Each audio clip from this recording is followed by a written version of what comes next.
যখন customer design পছন্দ করে দেন তখন কিন্তু কাজটা করতে অনেক তাড়াতাড়ি হয় আর কোনো টেনশন কাজ করে না।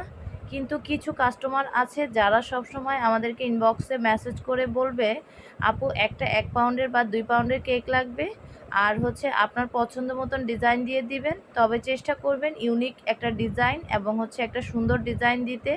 তো আমার মাথা কিন্তু তখন একদমই পুরো ব্ল্যাঙ্ক হয়ে যায়, কারণ ইউনিক ডিজাইন এবং হচ্ছে কাস্টমারের কোন ডিজাইন পছন্দ হবে এটা বের করতে করতেই কিন্তু আমার মিনিমাম 10 থেকে 20 মিনিট চলে যায়।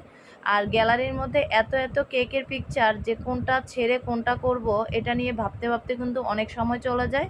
তো সেই জন্য সবসময় কাস্টমার ভাইয়া বা আপুদেরকে আমরা রিকোয়েস্ট করি যে আপনারা পছন্দ করে আমাদেরকে ডিজাইন সেন্ড করেন, দেন হচ্ছে আমরা কাজটা করলে কিন্তু অনেক তাড়াতাড়ি হয়। তো আজকের যে কেকটা ছিল, এই ভাইয়াটা হচ্ছে আমাকে সন্ধ্যা বিকাল 5টার দিকে ফোন দিয়ে হচ্ছে কেকটা অর্ডার করেন আর বলেন হচ্ছে যে আমার পছন্দ মতন আমি একটা ডিজাইন দিয়ে দেই। তো আমি আসলে কোনো ডিজাইনই খুঁজে পাচ্ছিলাম না, কারণ আমি 5টার দিকে আমার সকল কার্যক্রম বা কেক রেডি করে আমি হচ্ছে সব কিছু একদম গুছিয়ে টেবিল ক্লিন করে ফেলেছি।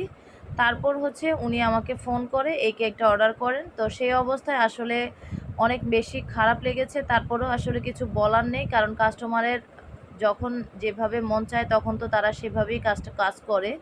তো কেক বেসটা রেডি করে দেন হচ্ছে আমি ক্রিমটা মেক করে কেকটা ডিজাইন করে ফেললাম।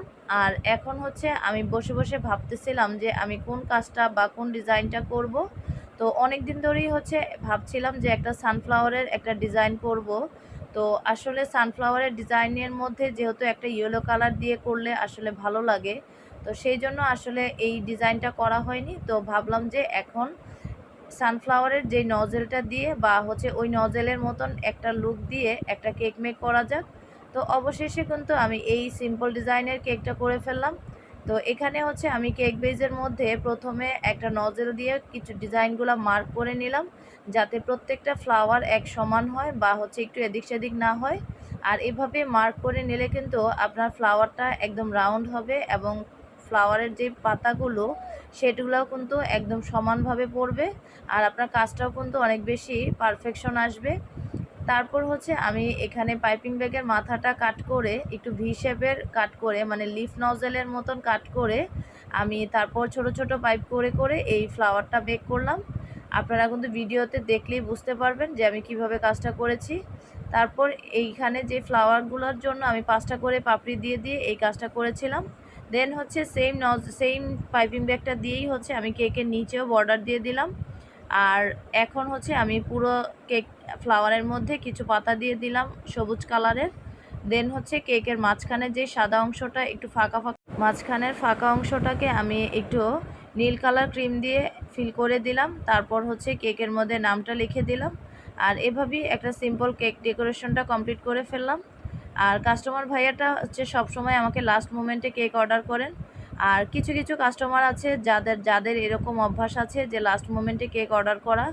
তো আসলে সবসময় কিন্তু আমাদের লাস্ট মোমেন্টে কেক অর্ডার করলে আমরা দিতে পারি না, কারণ আমরা সবসময় কিন্তু ব্যস্ত থাকি। বাট কিছু ব্যস্ততা আছে যেগুলো আসলে একদমই ডিনাই করা যায় না, তো সেই জন্য আসলে আমরা তখন কেকগুলো দিতে পারি না। তো সব কিছু মিলেই কিন্তু আজকের এই কেক ডেকোরেশনটা আপনাদের কেমন লেগেছে অবশ্যই জানাবেন। আর যারা আমাদের কাছে রেডি কেক চান তারা কিন্তু চলে আসবেন আমাদের মতলব বাজারের এমএন টাওয়ারের নিচতলায় হোমমেড কেকের জন্য। আর আমাদের কেক শপটা কিন্তু মূলত আপনাদের জন্যই কিন্তু চালু করা হয়েছে, যাতে আপনারা ইনস্ট্যান্ট কেকগুলো এসে নিতে পারেন। কারণ সবসময় আপনাদের একটা কমপ্লেইন থাকে যে 1 দিন বা 2 দিন আগে অর্ডার করতে হয়, কেন রেডি কেক কেন থাকে না। তো সেই জন্যই কিন্তু আমার কেক শপটা দেওয়া। তো অনেকেই আছেন এই জিনিসটা আমাকে বুঝেন বা হচ্ছে সবসময় সহযোগিতা করেন, বাট অনেকেই আছেন হচ্ছে আপনাদের রেডি করা কেক নিতে ভালো লাগে না, আপনাদেরকে হচ্ছে বানিয়ে দিতে হবে। তো এটা আসলে অনেক দুঃখজনক লাগে আমাদের জন্য, বিশেষ করে কারণ দোকানের যে কেকগুলো এগুলো কিন্তু আমি নিজেই রেডি করে দেই, তো তখন কিন্তু আসলে অনেক বেশি খারাপ লাগে। তো কিছু করার নেই, আলহামদুলিল্লাহ সব কিছু মিলিয়ে আল্লাহর কাছে অনেক শুক্রিয়া। তো আজকের ভিডিওটা এ পর্যন্তই। Thanks for watching.